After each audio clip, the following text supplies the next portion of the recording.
ફેર અમે રામ ડાયરા ને રામ રામ. કેમ છે ડાયરો? મોજમાં? બસ મોજમાં રહેવું વાલા, મોજમાં.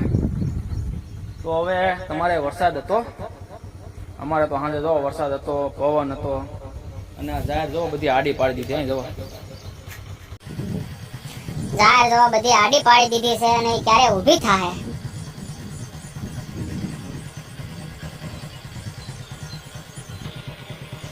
અને હવે ક્યારે ઊભી થાય તમે કહેજો હો વાલા.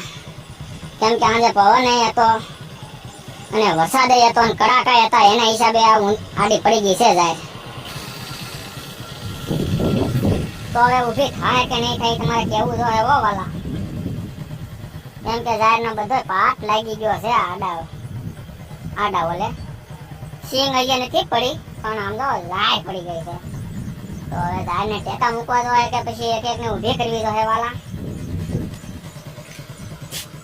કેમ કે સિંગ ને હજી કાંઈ વાંધો આવ્યો નથી, કેમ કે સિંગ હજી નાની નાની છે અને ઝાડ બધી મોટી મોટી હતી, બધી આડી પડી ગઈ છે. હવે એને ઊભી કરવા શું કરવું તો હે? પછી તો વાડીમાં દરિયો થઈ ગયો, કેમ કે વરસાદ જ એટલો આવ્યો હતો. પછી વરસાદ એટલો આવ્યો ને એટલે આમ જો વાડીમાં દરિયો થઈ ગયો, કેમ કે ભરાઈ ગયું આખું તળાવ. જોઈ લો, ત્યાં નજર પગાડમાં એટલું પાણી દેખાય બોલો. અને એટલો વરસાદ અમારે આ પહેલવાડ નો હતો અને પાછો સાંજે આવ્યો વરસાદ બોલો. તમને એમ થાય કે ઓય તળાવ ખાલી જ ના થતું. કેમ ખાલી થાય કયો લ્યો? ખાલી થાવું થાય તો પાછો વરસાદ આવી જાય છે. તમારે એના કેવો છે? અને કેવી હરિયાળી થઈ ગઈ, હરિયાળી ડુંગર વિસ્તાર જોવો તમે. કેમ કે લીલો લીલો કાશ્મીર જેવું વાતાવરણ થઈ ગયું અત્યારે.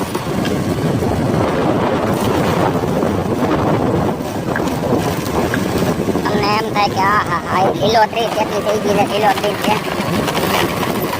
પણ વરસાદ આવે લીલોતરી થઈ જાય પછી માલ સરે આ ડુંગરમાં.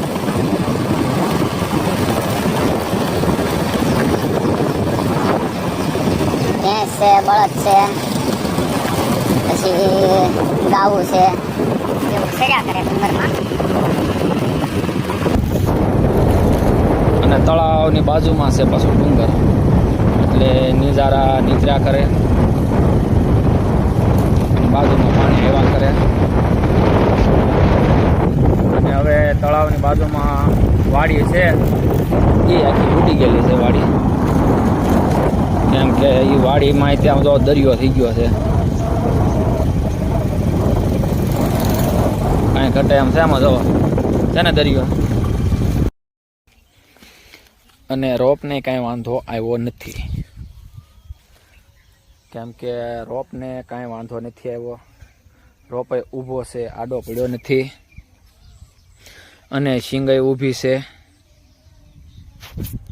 શીંગઈ તે ઊભી છે, એ આડી નથી પડી. અને ઝાડવાય ઊભા છે બધાય. ખાલી ઝાડ એક જ તે આડી પડી ગઈ હતી ને પાટ દેવાઈ ગયો હતો. બાકી બીજા મોલને કાંઈ વાંધો નથી આવ્યો. મકાઈ એમ નામ છે. તો હવે ઊભી થાય કે નહીં થાય કોમેન્ટ કરજો વાલા.